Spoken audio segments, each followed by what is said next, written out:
For as long as I can remember, I have always been fascinated by horror stories. At 19, this passion has only grown, making me a true enthusiast of the genre. My friend Claire and I have had many conversations about horror movies and urban legends. Claire is an amazing person, but she suffers from something very frightening: sleep paralysis. One night, Claire invited me over. She said she was feeling a bit lonely and wanted some company. Being a good friend, I went to her house.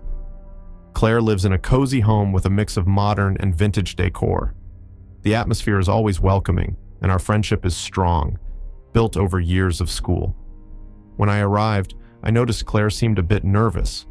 She mentioned that her sleep paralysis had worsened in recent days, with more frequent and intense episodes. We talked for a while, trying to ease the tension. We watched a few episodes of a horror series we both liked, and eventually, she began to relax. After watching some episodes of our favorite horror series, Claire started to look tired. We decided it was time to call it a night. While she got ready for bed, I went to the kitchen to get a glass of water. Suddenly, I heard a piercing scream coming from Claire's room. I rushed in and found her paralyzed on the bed, eyes wide with terror. I realized she was having a sleep paralysis episode. I had read about it and knew that, while scary, she wasn't in immediate danger. "Claire, it's okay. I'm here," I said softly, trying to comfort her. I sat beside her and held her hand, waiting for the episode to pass. Gradually, she began to relax, and her eyes returned to normal. Finally, she took a deep breath and seemed to fully wake up. "Jacob, it was horrible," she said, trembling. "I couldn't move, and I saw a shadow in the room. It was just a dream, Claire. I'm here, and there's no one else but us," I tried to reassure her. She seemed calmer, but still scared. We decided it was best for her to try to sleep a bit more. After making sure Claire was more at ease and safe, I decided it was time to leave. "If you need anything, call me," I said before leaving. She thanked me, and I left the house, believing the worst was over. It was late when I got home and lay down trying to relax after the hectic night. Suddenly, my phone vibrated. It was a message from Claire. I opened the messaging app and saw a series of texts from her, starting with, "Jacob, I'm really scared. I need your help." My heart raced. I kept reading, and the revelation chilled me. "When you were here, I was pretending to sleep. There was a man in my closet, a tall, homeless man with a knife. I didn't know what to do and was paralyzed with fear." I could hardly believe what I was reading. Claire continued, "He was hiding in my room and seemed disoriented. His presence panicked me, but when you entered the room, he hid again. I was so scared that I couldn't say anything while you were here.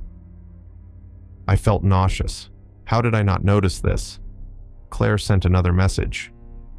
"After you left, he started moving again. I managed to call the police while he was hiding, but I'm so scared. Please come back, or do something."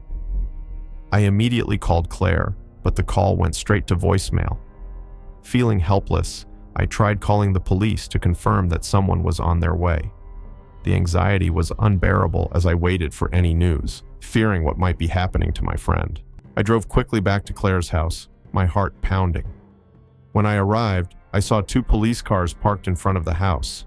I ran to the door and knocked frantically, being greeted by one of the officers. "I'm a friend of Claire's," I explained, out of breath. "She texted me saying there was a man in her house."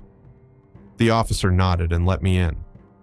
Inside, Claire was sitting on the couch, visibly shaken, with another officer by her side.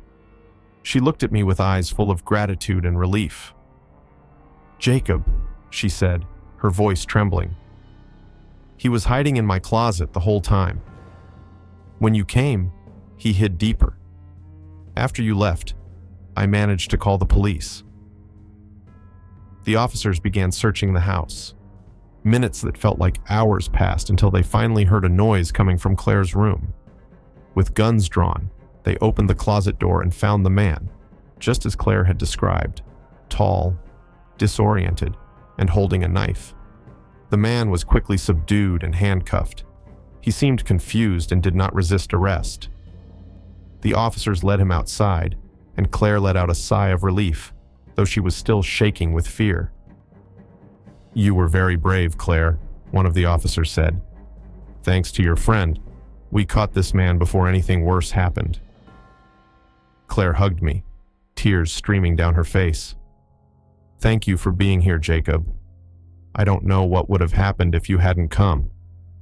As Claire and I sat on the couch, trying to process everything that had happened, reality began to solidify in my mind. The unexpected presence of that man in the closet, Claire's sleep paralysis, and my seemingly routine visit all fit into a terrifying picture.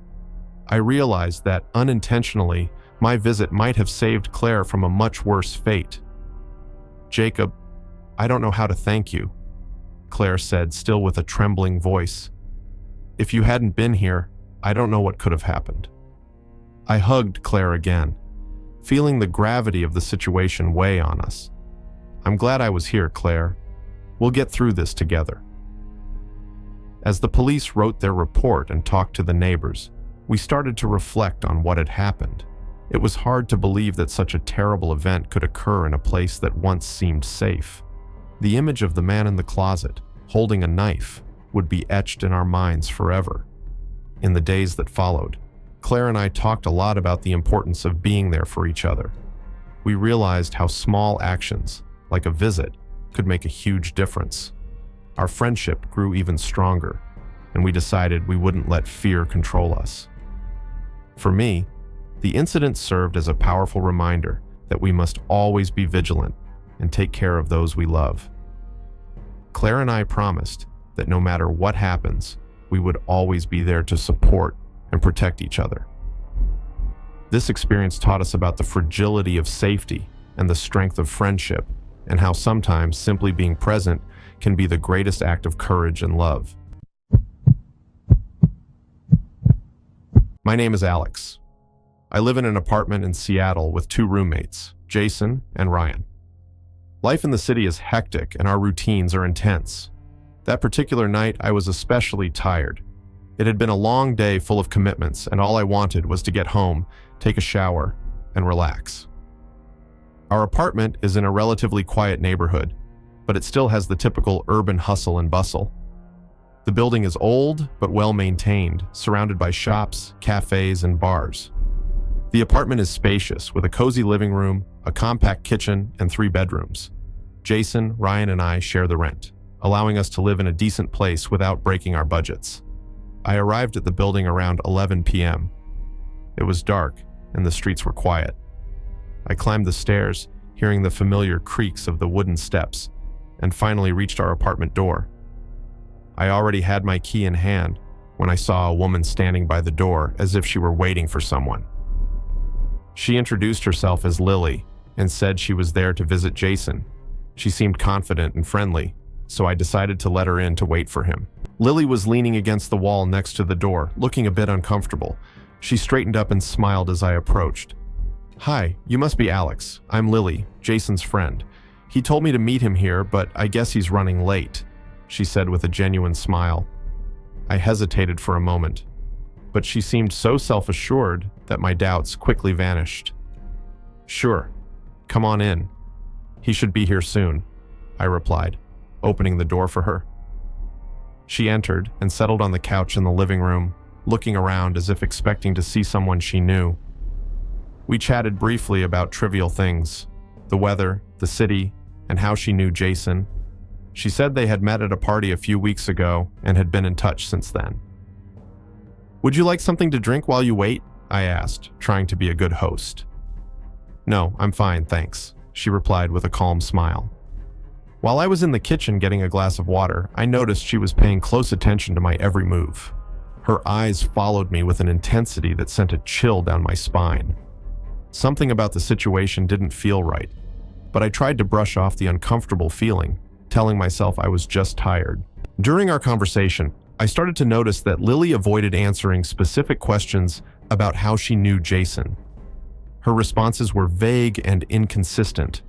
My discomfort grew, and I began to suspect that something was really wrong. Suddenly, I heard a noise coming from the hallway. My attention shifted to the front door, and my heart raced when I saw a strange man approaching. He was tall, rough-looking, and holding a lead pipe in his hands. Everything about his demeanor indicated he wasn't there for a friendly visit. "Who is he?"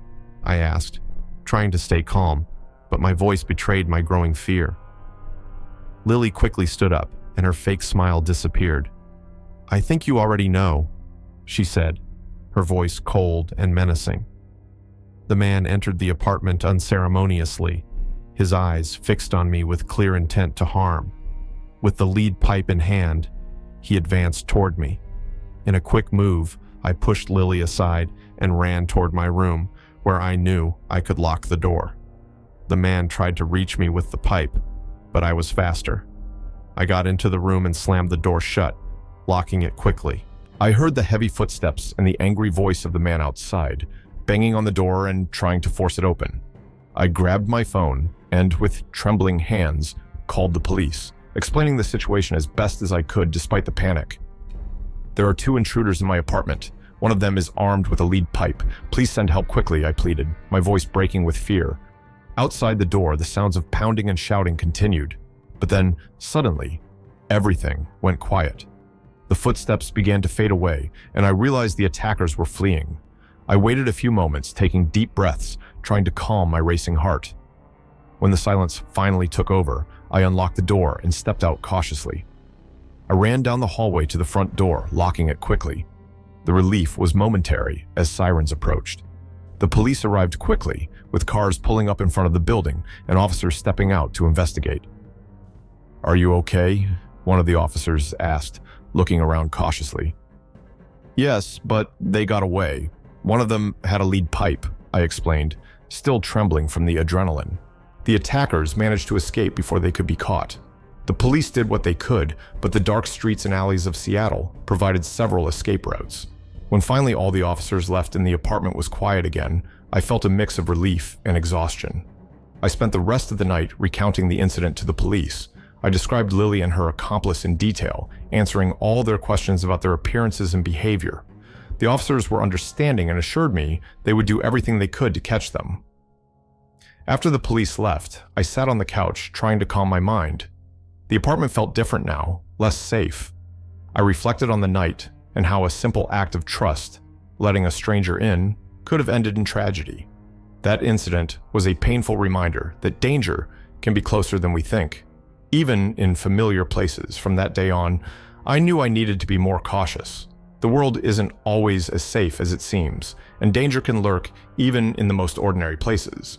The experience made me value safety more and be more mindful of the people around me. My name is Daniel. I live with my younger brother, Ethan, and my mom. Our family routine is pretty calm, despite our mom working a lot. She's a dedicated nurse, which means she often works late into the night. Because of this, our grandma comes to take care of us whenever mom works the night shift. Our house is simple but cozy. It has 2 floors, with the bedrooms upstairs and the living room, kitchen, and dining room downstairs. Ethan and I share a room, while mom and grandma have their own rooms. At night, after dinner and homework, we watch TV for a bit before going to bed. Grandma always tucks us in, making sure we're well covered and comfortable. One night, Grandma was especially tired. She put us to bed earlier and soon went to her room too. Everything was quiet and I fell asleep quickly, comforted by her reassuring presence in the house. But little did I know that night would be different from any other. In the middle of the night, I woke up to a strange sound. It was a creaking noise, like someone was walking around the house. At first I thought it was Grandma, but then I realized she never made noise when she walked. Curious and a bit scared, I got out of bed slowly so as not to wake Ethan. I carefully opened our bedroom door and peeked down the hallway. The house was dark, but the moonlight coming through the windows provided enough light to see. The creaking continued, now closer. I decided I needed to find out what was happening. I walked slowly down the hall, my bare feet making little noise on the wooden floor. When I got near the stairs, I saw something that made me stop immediately. At the end of the hall was a tall, naked, and skinny woman. She had long, messy hair and looked like she was in a state of total confusion. She had her back to me, but her movements were strange and uncoordinated. I could hear her whispering something, and then she started screaming, calling for someone named Jeremy. Her voice was sharp and desperate, making my heart race with fear. I was paralyzed, not knowing what to do. Panic took over me. Without thinking twice, I screamed as loud as I could and ran back to the room, slamming the door shut. Ethan woke up scared, asking what was happening. But I could barely speak. Before I could respond, we heard loud banging on the door. The woman was on the other side, trying to get in. The banging was violent and desperate, like she was trying to break the door down. With each bang, the fear inside me grew. "Ethan, stay behind me," I said, my voice trembling. I positioned myself between him and the door, my heart pounding uncontrollably. I kept screaming for help, calling for Grandma. "Grandma! Grandma, help!" The banging continued, and we could hear the woman screaming again, calling for Jeremy. Her words came out almost inhuman, filled with pain and confusion. Each scream made my blood run cold. Finally, we heard quick footsteps in the hallway. It was Grandma, rushing over after hearing our screams. "Daniel, what's happening?" she asked, her voice full of urgency. "There's a woman outside. She's trying to get in," I shouted back, my voice thick with fear. Grandma hesitated for a moment, but then took action. She grabbed a heavy chair from the hallway and pushed it against the door, blocking it. "Stay here," she said, trying to stay calm. "I'm going to call the police." She picked up the phone and quickly dialed the emergency number, while the woman outside the door continued to bang and scream. The sound was deafening, and I wondered how much longer the door would hold. With a courage I had never seen before, Grandma decided to act. She grabbed a broom that was leaning against the wall and stood firm, ready to protect us. "Stay behind me," she ordered as she slightly opened the door. The woman, still naked and disoriented, tried to force her way in, but Grandma, with all her strength, pushed the broom against her, keeping her away from the room.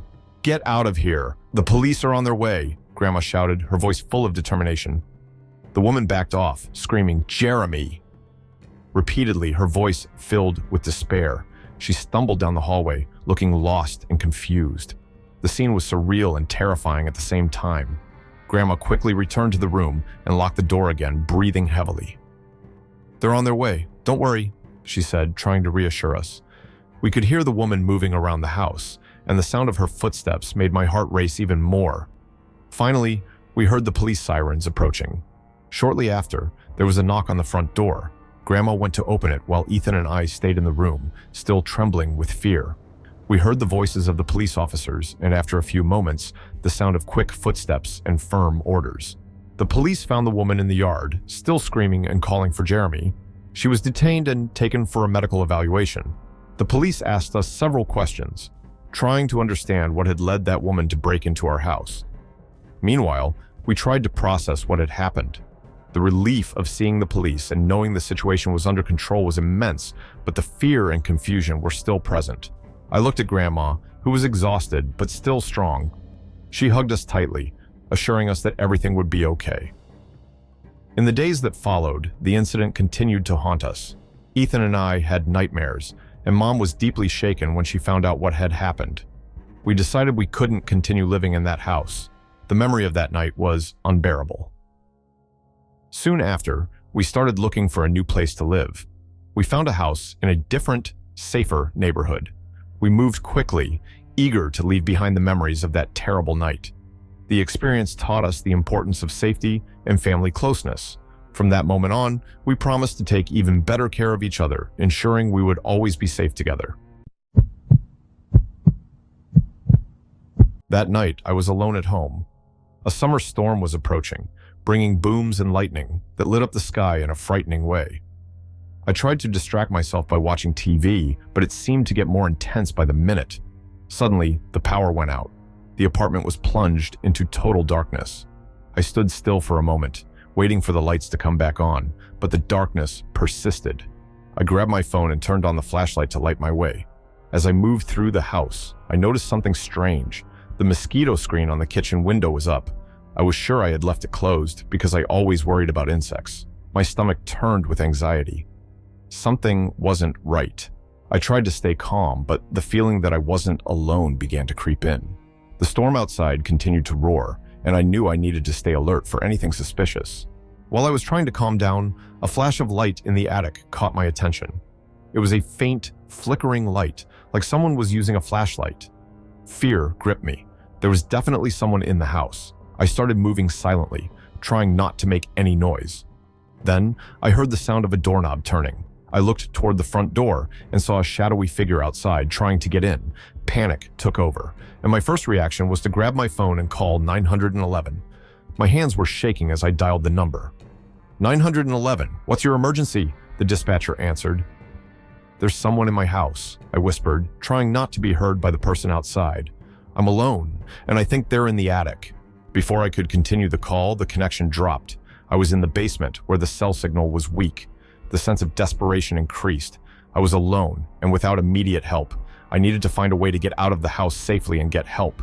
I was in the basement with no signal and in total darkness. My phone died suddenly, leaving me even more vulnerable. I knew I needed to find a safe place quickly. My mind raced, and the only exit that made sense was the garage. If I could get there, I might find a tool to defend myself, or maybe even get out of the house without being seen. Moving carefully, I made my way through the basement, trying not to bump into anything.